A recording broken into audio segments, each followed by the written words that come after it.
Ici c'est Brest. Ici c'est Brest. Ici c'est Brest.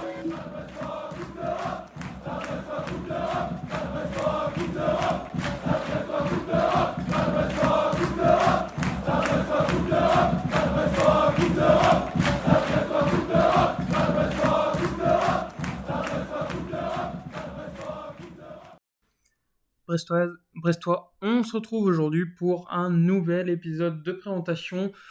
Je profite de l'occasion pour vous remercier pour votre très bon retour sur les 3 derniers épisodes qui sont sortis, à savoir la présentation d'Ibrahim Salah, d'Edimilson Fernandez et c'est qui le dernier et de Mama Baldé, excusez-moi. Pour continuer cette série de présentations des recrues, on va passer à la recrue qui était peut-être la plus attendue en termes de poste. C'est le nouveau latéral gauche du Stade Brestois 29, Maïsado Aïdara, qui rejoint Brest libre après avoir résilié son contrat du côté de Lens, où il sera quand même parti avec les honneurs. Un vibrant hommage rendu par le club et globalement par l'ensemble des supporters dans la presse et dans les réseaux sociaux. Pour parler des Lensois, comme souvent, on retrouve Antoine de Culture Son et Or. Salut Yann, merci beaucoup pour ta nouvelle sollicitation. Antoine, c'est ce que je disais, Aïdara qui te lance avec énormément d'hommages autour de lui, que ce soit de la part du club lui-même, de la part des supporters. Je signale d'ailleurs que sur Culture Son et Or, vous lui avez adressé une sorte de lettre ouverte.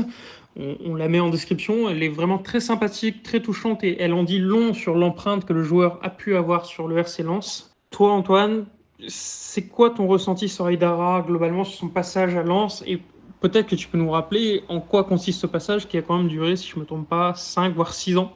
Oui, Idara, ouais, pour nous, c'est un petit peu la trace de l'ADN du RC Lens depuis cette Ligue 2 dans laquelle on a tant souffert jusqu'à ce travail de reconstruction par les cadres, par des joueurs de devoir qui collaient parfaitement aux valeurs du RC Lens, c'est-à-dire humilité et travail. Et donc, en fait, il débarque en 2018, au lendemain d'une saison vraiment chaotique de notre côté. Et il fait partie très rapidement des joueurs cadres qui ont été recrutés. Il fait une première saison où voilà, c'est un peu compliqué pour lui, puisqu'il forcément il revient de Newcastle, où il a quasiment pas joué pendant 5 saisons. Mais il trouve très rapidement ses marques sur le côté gauche de la défense pour devenir un titulaire vraiment indiscutable. La première saison, en fait, il participe à la remontée dans les dernières journées qui nous permettent d'aller jouer en fait les barrages à l'époque. Donc un barrage à Charletti, puis au stade de l'Aube à 3 pour terminer avec cette double confrontation contre le Dijon Football Club. Et donc cette fameuse sortie de Vachou qui nous élimine dans cette finale. Et donc la saison suivante, en fait, il est rejoint dans le vestiaire par 2 autres joueurs qui sont toujours des cadres de l'équipe actuelle, à savoir Jonathan Grady et Florian Sotoka pour cette saison qui nous fait remonter en Ligue 1 cette série là de 4 saisons avec la saison il y a 2 ans où on finit vice-champion, et ce parcours en Ligue des Champions et en Coupe d'Europe où il a eu un rôle plus qu'important, puisqu'au-delà du fait qu'il était un joueur important du vestiaire, il était aussi sur le terrain.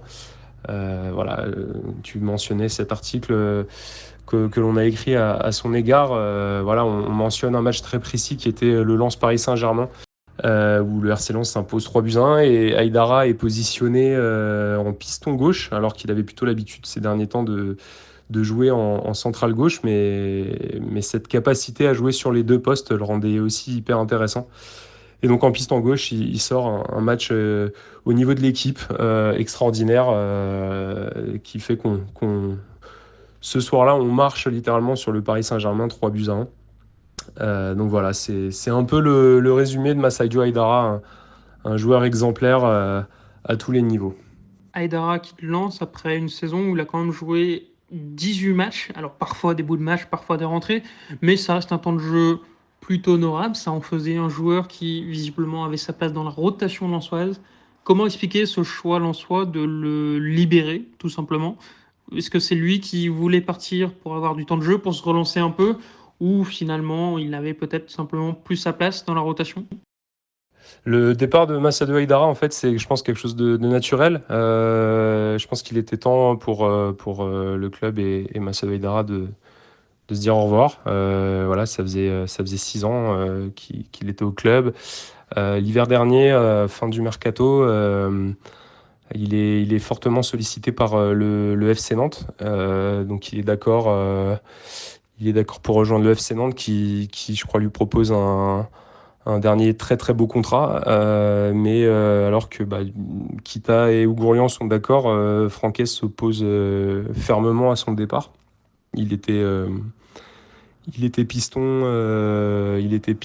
remplaçant de Machado. Il y avait Johanner Chavez qui était arrivé. Il y avait Roussanov qui dépannait les absences de Medina et de Grady, voire de Danso. Donc pour lui, c'était compliqué. Et voilà, il est resté dans le vestiaire et il a joué son rôle de joueur, de leader de l'ombre à merveille. Et donc je pense que là, le fait qu'on le libère de son contrat, c'était simplement pour le remercier de ces 6 derniers mois où il est resté ultra professionnel. Et je pense que dans l'état actuel du mercato, le fait de libérer son contrat, ça lui a aussi permis d'avoir un peu plus de marge de manœuvre sur les choix de club. Et je pense que le Stade brestois n'avait peut-être pas l'opportunité les capacités financières de mettre peut-être 2 millions sur un joueur comme Massayo Haïdara qui a maintenant plus de 30 ans. Donc voilà, donc je pense que c'était un geste à l'honneur du club de laisser partir ce joueur au long passé lensois libre et lui permettre donc de jouer pour une deuxième saison consécutive la Ligue des Champions. Haïdara vient pour apporter bien sûr son expérience, son ambition, son professionnalisme, mais il vient aussi, il faut le reconnaître, pour pallier la blessure de Bradley Loco, profil très offensif, pour suppléer et probablement même remplacer Jordan Amavi, là encore un profil très offensif. Est-ce que Massadio Haïdara, c'est un latéral gauche offensif ou on est peut-être sur quelqu'un qui apporte plus de garanties défensives, plus de stabilité? Alors Massadio Haïdara, justement, c'est un joueur hyper intéressant, comme je te disais il y a quelques instants. Au RC Lens, ces dernières saisons, il a su jouer défenseur central côté gauche, défenseur central côté droit, dans notre défense à 3. Et il a également su jouer piston gauche. Donc en fait, quand tu me parles d'une défense à 4, comme celle que vous avez vous, c'est un joueur qui, je pense, apportera un bon équilibre entre justement la partie offensive, la dimension offensive et la dimension défensive. C'est pas le joueur le plus talentueux que tu verras, mais c'est un joueur vraiment, pour moi, de devoir, comme je te disais précédemment, qui saura, je pense, vraiment se mettre au niveau des attentes que vous pouvez avoir au niveau du sportif et de l'extra-sportif au Stade brestois. Du côté de Brest, on a mis l'accent cette dernière saison, et je pense que ce sera encore le cas cette saison, sur la polyvalence. Est-ce que Haïdara peut uniquement jouer latéral gauche ou c'est quelqu'un qui peut dépanner au besoin en défense centrale, du côté droit, voire même au milieu?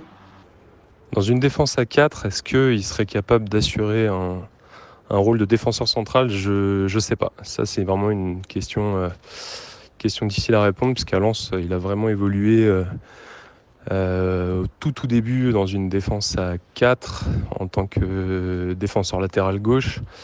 Et en fait, Montagnier avait instauré la défense à 3. Il était resté piston gauche et c'est véritablement sous Franquès qu'il est passé de plus en plus fréquemment en défenseur central gauche dans une défense à 3. Donc à voir dans une défense à 4. Après, il peut peut-être vous permettre aussi de passer de temps en temps dans des schémas défense à 3. C'est peut-être plus ça, en fait. Il va peut-être vous apporter un peu plus de diversité d'un point de vue tactique.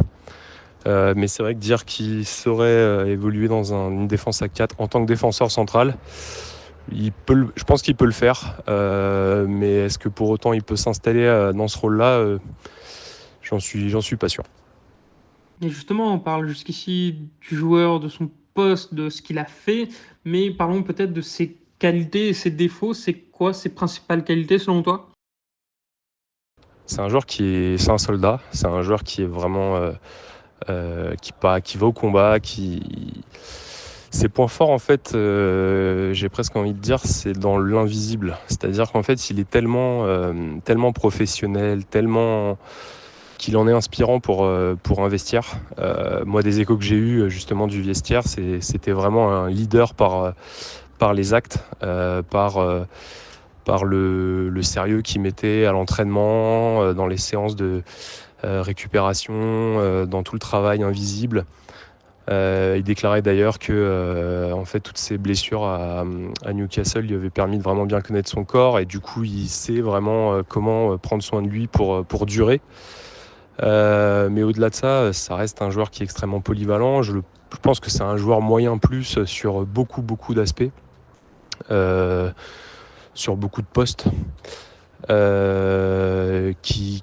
Voilà, qui sait faire à peu près tout sans vraiment exceller sur un aspect du jeu, mais qui est vraiment fiable sur à peu près tous les aspects du jeu. Et à l'inverse, est-ce qu'il y a certains domaines dans lesquels tu le trouves inquiétant, pas au niveau, ou en tout cas dans lesquels il doit progresser? C'est difficile de dire du mal de Massadio Haidara. On va dire qu'il y a certains matchs sur lesquels en fait, tu as l'impression qu'il je sais pas, il a un petit manque de justesse, un petit manque d'anticipation, un petit manque voilà, dans la relance. La saison dernière, notamment, il a fait quelques grosses boulettes, notamment une relance très mal sentie au Vélodrome qui nous a coûté très cher. Voilà, c'est un joueur, comme je te disais dans la réponse précédente, qui pour moi est moyen plus vraiment dans tous les domaines. C'est un vrai couteau suisse. Mais du coup, à l'inverse, en fait, il y a des moments où il fait des petites erreurs sur des domaines assez variés et qui peut parfois être un peu frustrant. Mais voilà, ça reste aussi les limites d'un joueur qui est arrivé chez nous en Ligue 2 et qui a vraiment progressé avec le collectif et qui, je pense, avait sa place chez nous en joueur de rotation. Donc voilà, quand tu mets un joueur de rotation pour un club qui joue le premier tiers, c'est un joueur qui est titulaire effectivement dans un club, un club qui veut s'installer, qui veut se pérenniser en Ligue 1. Haidara, comme 5 autres joueurs, est arrivé très tardivement du côté du Stade Brestois. Alors certes, il a la trêve internationale pour se familiariser avec l'équipe, peut-être pour se remettre en jambes, mais ça remplace évidemment pas une préparation estivale. Justement, sa préparation estivale du côté de Lens, ça a été quoi? Il a eu du temps de jeu en amicaux ou il était un peu mis de côté? Enfin, voilà. Tout simplement, est-ce que tu penses qu'Aïdara est prêt à jouer 90 minutes en Ligue 1 dès la reprise? Alors Massadio Haidara a fait la préparation, toute la préparation avec le groupe. Donc mené par les frères Steele et par Benoît Delaval, qui était le préparateur physique de Marcelo Bielsa quand ce dernier était entraîneur de Leeds United. Voilà, de ce que j'ai compris de certains échos, beaucoup de joueurs disent que voilà, rarement ils ont eu une préparation aussi longue et aussi intense au RC Lens. Après Massadio Haidara, il faut aussi savoir qu'il a joué 20 minutes sur la pelouse du Panathinaikos pour rappeler de bons souvenirs, pour nous rappeler de bons souvenirs. Donc c'est un joueur qui a déjà du temps de jeu cette saison. Alors certes, il n'a pas énormément joué, mais il a fait quelques entrées en cours de jeu. Donc écoute, pour moi, c'est un joueur qui est aujourd'hui certainement apte à rentrer dans le groupe brestois. Peut-être qu'il ne sera pas forcément titulaire tout de suite, à voir les états de forme de vos latéraux actuellement. Alors, j'ai compris que vous avez Loco blessé de longue date et un Amavi qui est quand même pas un gage qui apporte pas forcément de grandes garanties actuellement. Donc écoute, peut-être qu'il va rentrer titulaire dès le match après la trêve internationale, ou peut-être qu'il fera une première apparition de 20-30 minutes. En tout cas, son dernier match à Lens, au Pana, il a fait 20 minutes. Et Et donc, je pense qu'il est capable de très vite jouer pour vous. Antoine, on te remercie pour ces éclairages, on te remercie pour ce témoignage sur Aïdara. On espère que le joueur laissera une empreinte aussi positive à Brest qu'il n'a l'air d'avoir laissé du côté de Lens. Et on se dit, bon, pas à bientôt puisque le premier match a déjà eu lieu, mais on se retrouve au cours de la saison. On te souhaite une bonne saison et encore une fois, merci de tes éclairages. Merci à vous les gars, sans faire aucune offense à votre future relation avec Aïdara, je ne pense pas qu'il laissera une trace du même acabit dans le Finistère qu'en Artois. Ou alors, c'est-à-dire que le joueur jouera jusqu'à ses 36 ans ou 37 ans à Le Blé, et peut-être même qu'il découvrira du coup votre nouveau stade. En tout cas, voilà, je vous souhaite un message particulier à tous les supporters brestois, profitez à 2000% de la Ligue des Champions. Voilà, Yann, on en a déjà parlé en privé, c'est une compétition exceptionnelle. Profitez à 2000%, comme je disais, de cette compétition, et puis on suivra avec beaucoup d'intérêt et d'affection l'évolution de Massado Aïdara, et notamment de ses grandes performances contre le Real Madrid et le FC Barcelone. À très vite, salut, ciao.